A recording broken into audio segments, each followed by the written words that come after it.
സ്ഥാനാർത്ഥി പട്ടിക പൂർത്തിയാക്കാനാകാതെ കോൺഗ്രസ്. അന്തിമ പട്ടിക ഇന്ന് പ്രഖ്യാപിക്കുമെന്ന് വി ഡി സതീശൻ. CPM വിട്ട കുഞ്ഞികൃഷ്ണന് പയ്യന്നൂരിൽ കോൺഗ്രസ് പിന്തുണ. തിരുവനന്തപുരം സെൻട്രലിൽ CP ജോൺ. ഇടുക്കിയും ഏറ്റുമാനൂരും ഏറ്റെടുത്ത് കോൺഗ്രസ്. 95 സീറ്റിൽ മത്സരിക്കും. കെ സുധാകരൻ മത്സരിച്ചേക്കില്ല. അമൃത രാമകൃഷ്ണൻ കണ്ണൂരിൽ UDF സ്ഥാനാർത്ഥിയായേക്കും. ലീഗുമായി ഇടഞ്ഞ അബ്ദുറഹ്മാൻ രണ്ടത്താണി ഇടത് സ്ഥാനാർത്ഥിയായേക്കും. രണ്ടത്താണി ചോദിക്കുന്ന സീറ്റ് കൊടുക്കാൻ തയ്യാറെന്ന് CPM. തിരൂരങ്ങാടിയോ താനൂരോ മത്സരിപ്പിക്കാൻ നീക്കം.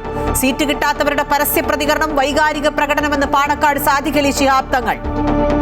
CPM-ന് വെല്ലുവിളിയായി TK ഗോവിന്ദൻ. പ്രതിഷേധമുയർന്ന തളിപ്പറമ്പിലും പേരാവൂരിലും ജാഗ്രതയോടെ പാർട്ടി. പയ്യന്നൂരിലും തളിപ്പറമ്പിലും CPM വിമതരെ പിന്തുണയ്ക്കാനുള്ള UDF തീരുമാനത്തെ എതിർത്ത് യൂത്ത് കോൺഗ്രസ്. കോൺഗ്രസിന്റെ കൊടി പിടിച്ചവർ സ്ഥാനാർത്ഥികളാകണം. നേതൃത്വത്തിന്റെ തീരുമാനം രാഷ്ട്രീയ ആത്മഹത്യയെന്നും യൂത്ത് കോൺഗ്രസ്. സംസ്ഥാനത്ത് തെരഞ്ഞെടുപ്പ് കാലത്തെ ഇടതു വലതു മുന്നണി ബന്ധത്തെ ഇത്തവണ ജനം നേരിടുമെന്ന് BJP. മഞ്ചേശ്വരത്ത് ത്രികോണ മത്സരം. ശക്തമായ മത്സരമെന്ന് കെ സുരേന്ദ്രൻ. മഞ്ചേശ്വരത്ത് ചുവരെഴുതി കേന്ദ്രമന്ത്രി സുരേഷ് ഗോപി. അയോധ്യയിലെത്തിയ സദ്ഗുരു ശ്രീ മാതാമൃതാനന്ദമയി ദേവി ഇന്ന് സരയൂ ആരതിയിൽ പങ്കെടുക്കും. ശ്രീരാമക്ഷേത്രത്തിൽ നാളെ നടക്കുന്ന ശ്രീരാമയന്ത്ര പ്രതിഷ്ഠയ്ക്ക് രാഷ്ട്രപതി ദ്രൗപദി മുർമുവിനൊപ്പം അമ്മയും സാക്ഷിയാകും.